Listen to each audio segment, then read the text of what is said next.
พอก็คือความง่วงมันเป็นหนึ่งในนิวรณ์หาความง่วงความซึมความเบื่อความขี้คร้านแต่มันสิมาตอนสบายความง่วงสังเกตเบื้องต้นบางนั่งไปสบายเคิมเนี่ยมันสิเอาแล้วบางอย่างบางคนสิโยกซ้ายโยกขวาแม่นบ่ย้ายคนก็สิก้มลงมาจังเสียบ้าแล้วป่าแล้วโยกสมาธิโยกเยกก็ว่าไปแต่แท้มันง่วงมันสิเป็นสิสมาธิอีหยังโยกเยกมันง่วงไปใช่ไหมยายก็เป็นยังง่วงกระซามันเป็นธรรมดาธรรมศาสตร์เขาก็ยืดขึ้นไหมยืดตัวขึ้นตรงๆหายใจเขาเลิกหายใจออกเงา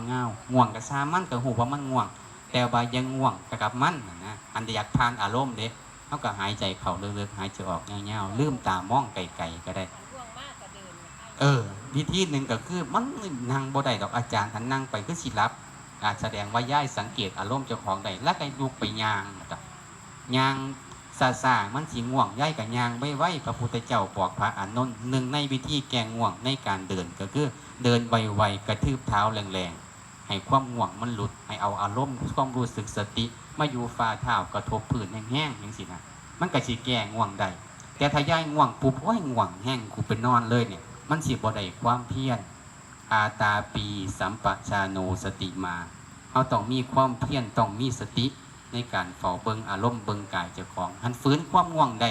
ย่ายก็สิเห็นอารมณ์อื่นๆต่อมาอารมณ์ความพอใจบ่พอใจความงุดหงิดความอึดอัดคิดฮอดบ้านคิดฮอดลูกคิดฮอดรถคิดฮอดอันมันสะดวกสบายกระซามมันลักสรุปแล้วอุปสรรคของการปฏิบัติธรรมที่เฮาสิพอคือความคิดกับความง่วงมันสิเกิดอีหยังคิดกระซามมันก็หูว่ามันคิดแต่บ่ไปคิดน้ำมันบ่ไปปรุงแต่งน้ำมันก็กลับมาเบิ่งลมหายใจกลับมาอยู่กับเท้ากลับมาอยู่กับมือกลับมาอยู่กับกายของเจ้าของคือให้มันตื่นนะมันฟื้นง่วงได้มันสิเบาขึ้นใหญ่มันสิเบาขึ้นมันสิเบากายเบาใจขึ้นแต่ก็บ่เป็นหยังก็บ่ไปหงุดหงิดกับมันบ่ว่าสิเป็นความง่วงหรือว่าความคิดเนี่ยมันเกิดขึ้นมาเพิ่นว่าบ่ให้ตามมันแล้วก็บ่ให้ต้านมัน